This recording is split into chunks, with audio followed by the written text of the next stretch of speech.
Victor Gideon did not simply believe in human evolution. He believed he understood it more clearly than anyone else who had come before him, and that conviction shaped the way he interpreted everything around him. Long after Umbrella had collapsed, and long after the world had begun to move on from what happened in Raccoon City, Gideon remained fixed on the same ideas, holding on to Oswell E. Spencer's vision as if it had not failed, but had simply been left unfinished. In his mind, humanity was not broken, but incomplete, and what others saw as catastrophe, he saw as evidence that the process had not gone far enough. What made Gideon dangerous was not his ambition, but the quiet certainty behind it. Because from the beginning, he was not asking whether he was right, but assuming that he was, and building everything else around that assumption. And the deeper he committed to that belief, the less space there was for anything that might contradict it. Victor Gideon began as a researcher within Umbrella, working on early T-virus experiments and placing himself within the same scientific lineage that ultimately led to the destruction of Raccoon City. When Umbrella collapsed, most people distanced themselves from it, either out of fear or necessity. But Gideon moved in the opposite direction, carrying that work forward in isolation by purchasing the Rhodes Hill Chronic Care Center and turning it into a place where he could continue his research without interference. What drove him was not simply scientific curiosity, but belief, specifically his admiration for Oswell E. Spencer, whose ideas about human evolution became the foundation of Gideon's worldview. The problem was that Gideon had never been part of Spencer's inner circle and never had access to the full scope of his work, meaning that what he inherited was not a complete philosophy, but fragments of one. That distinction matters because Gideon was not developing something original. He was attempting to complete something he only partially understood, filling in the gaps himself and treating those assumptions as fact. From the very beginning, his work was not grounded in certainty, but in interpretation. That interpretation becomes central once Elpis enters the picture, because Gideon came to believe that it represented Spencer's final creation, something powerful enough to reshape humanity entirely. Based on incomplete information, he concluded that Elpis was a virus, something capable of controlling or transforming people on a global scale, and from that point on, everything he did was built around that belief. The reality, however, was that Elpis was designed to do the opposite, functioning as an antiviral agent intended to neutralize infection rather than spread it. This single misunderstanding did not just influence Gideon's work, it defined it, because once he accepted that version of Elpis as truth, every decision he made was shaped by it. Working alongside the connections, he escalated his experiments, abducting victims, infecting them, and using their blood in repeated attempts to recreate what he believed Elpis represented, constantly adjusting T-virus strains in pursuit of a result that was never going to exist in the form he imagined. What makes this stage particularly revealing is not simply the scale of what he was doing, but the way he responded to failure. Because at no point did those failures lead him to question the premise itself. Instead, they reinforced it, pushing him further into the belief that success was just one adjustment away, and that the problem was never the idea, but the execution. That is where Gideon's character shifts, because he is no longer searching for understanding, but attempting to force reality to align with what he already believes to be true. This becomes even clearer in his pursuit of Grace Ashcroft, whom he identified as the key to unlocking Elpis, not through definitive evidence, but because she fit into the framework he had already constructed. Once that assumption was in place, everything else followed with a kind of internal consistency that made his actions feel, to him, entirely justified, including the assassination of Alyssa Ashcroft, which was carried out not out of anger or personal conflict, but as a calculated step toward isolating Grace.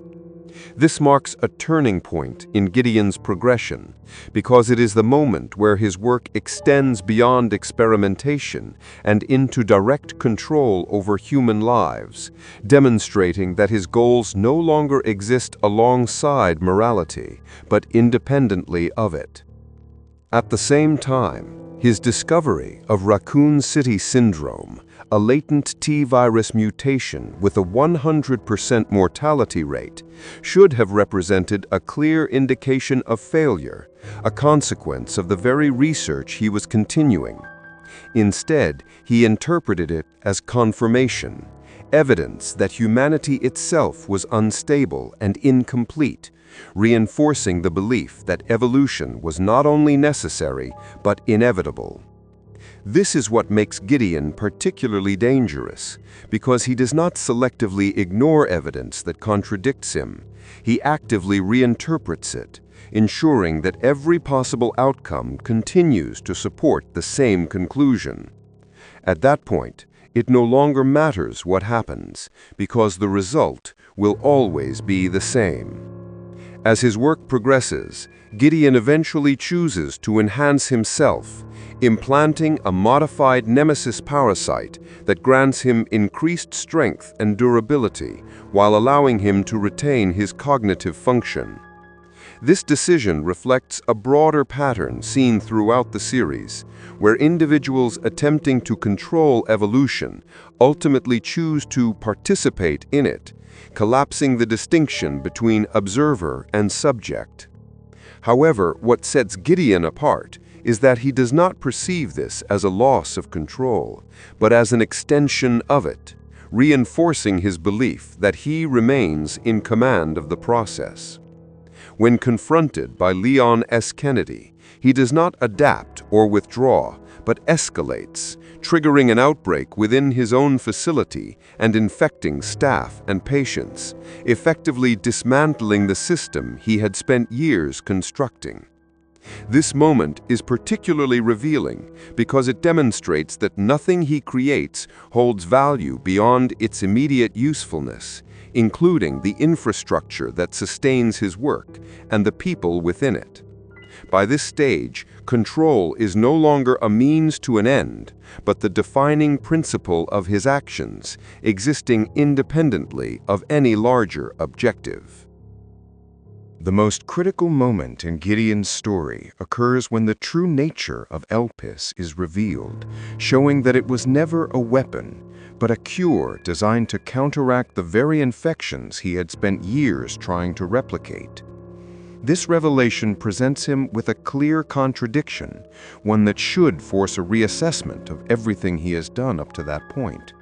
Instead, Gideon does not reject his belief, but adjusts reality around it, convincing himself that Elpis still represents the same potential for transformation he had always attributed to it. This response is what ultimately defines his character, because it demonstrates that his commitment is not to truth, but to the consistency of his own thinking, even when that consistency requires ignoring or reshaping reality itself. From that moment onward, his collapse is inevitable, as his transformation into a monstrous form and eventual defeat are not sudden failures, but the final stages of a process that had already broken down much earlier. The physical mutation simply reflects what had already occurred at a psychological level. Victor Gideon is not driven by chaos nor by impulse, but by a form of certainty that remains intact regardless of what happens around him, and it is that certainty that defines both his character and his capacity for harm. Every decision he makes, from his experiments at Rhodes Hill to the murder of Alyssa Ashcroft to the outbreak he initiates himself, follows the same underlying logic. one that assumes his understanding of the world is complete and does not require revision. What makes this particularly unsettling is that Gideon does not exist in opposition to reality, but in a version of it that he has reshaped to ensure it continues to validate him, filtering every piece of information through the same conclusion until there is no longer any meaningful distinction between observation and belief. Even when confronted with the truth about Elpis, he does not hesitate or collapse under that contradiction, because by that point, the truth itself has become secondary to the idea he has committed to, something that must be preserved regardless of what it costs. In that sense, Gideon is not simply pursuing evolution or control in the way he believes he is, but something far more fragile, the need to prove that the foundation of his thinking was correct, even if doing so requires distorting everything built upon it. And that is what ultimately defines him, not the scale of his actions, but the quiet, unyielding certainty that he cannot let go of, because the moment he does, everything he has done ceases to make sense. Which means that by the end, Gideon is no longer protecting a vision of the future, but protecting himself from the possibility that it was never real to begin with.